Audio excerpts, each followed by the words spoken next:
Passengers around the world have been told to expect disruption and delays as airlines work to install urgent software modifications to thousands of Airbus planes.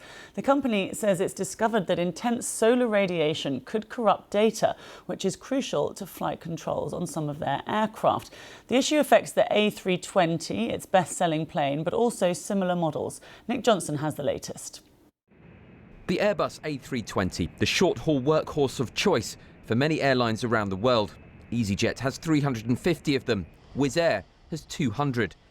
Airbus said radiation from the sun was found to interfere with sensors critical to the aircraft's flight controls. More than 6,000 Airbus planes worldwide are believed to be affected by the problem. For many, the fix should be a straightforward software update. But some older aircraft may require more extensive hardware replacements. This is a very rare event indeed, but this is why Airbus and the European regulator have said, look, we've identified this potential issue, and on a precautionary basis, the airlines need to take these steps with this maintenance. We're in November, typically a very low demand season for flying, but even so, if you take some aircraft out for even just a few hours, they are scheduled so intensively that can lead to problems, enough delays that will turn into cancellations. EasyJet says it has already completed the software update on many of its planes and plans to operate its flying programme normally on Saturday. While British Airways also operates a significant number of Airbus planes, only 3 require the update. The airline said its passengers should not face significant disruption. Heathrow Airport, the UK's busiest, says it's operating normally, while Manchester Airport says it's not expecting widespread disruption.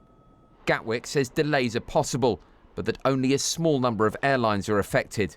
The Transport Secretary, Heidi Alexander, says the impact on UK airlines seems limited.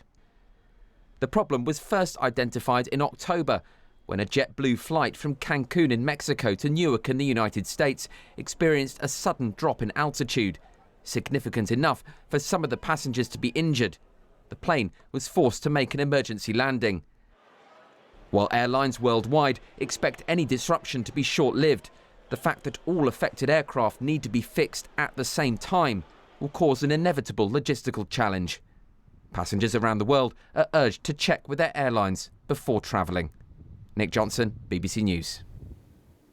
Well, Sidney Dekker is a Griffith University professor and a former pilot. He explained more about the problem. What is important to understand is that most airliners today, basically from the late 1980s, early 1990s onward, are so-called fly-by-wires. So they send electrical signals from the autopilot or the controls in the cockpit to the flight surfaces and control them there. So it's no longer hydraulic lines or push rods or things. It's electronically regulated. That means that you've got computers helping you do these things. Computers that are not necessarily built by Airbus. These are built by Thales. The computer here is the one that does the pitch and a little bit of the ailerons that bank the wings.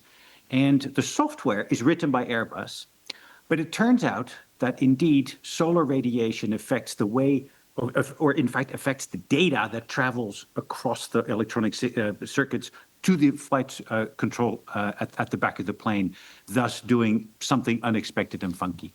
And that's what we saw, wasn't it, back in October when there was this aircraft that suddenly lost altitude, wasn't it? That was due to this issue.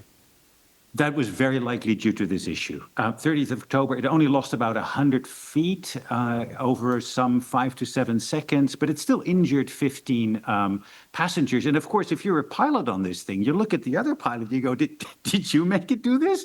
No. Did you make it do this? No. And then, of course, you go, well, okay, in that case, we'd better get this thing on the ground. That's where the system works well, Lucy, because everybody else gets sent out of the way. You get priority handling, put the airplane on the ground, you talk to maintenance. Maintenance eventually talks to the manufacturer, and then the manufacturer starts looking into this. These are tricky things to investigate. You don't want to sort of alarmist over-respond and overreact. And then we get to this situation now where manufacturer and regulators have agreed, you have to park this airplane, do the software upgrade, or downgrade actually, because we're going back to the previous software, before you fly it again. And in some cases, that could just mean a matter of hours, couldn't it? But in some planes, my understanding is that they'll actually need to physically remove what's currently in place and replace it. So imagine having an iPad or some other device that refuses to do a software update because it's too old. It's the same sort of thing. And that's why there is some differential in how airlines are affected by this, in which case some indeed require hardware replacement as well. But that's not that many. Most are indeed about 2 hours. And so it's just an Airbus problem, or are there other planes, other groups of planes that we're going to be seeing affected by this as well?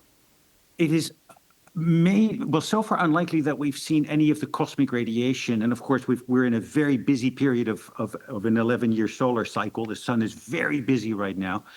We haven't seen the effect of that on other airplanes yet, but other manufacturers have had their share of electronic and still have their share of electronic issues that they need to figure out as well. Former pilot Sydney Decker there.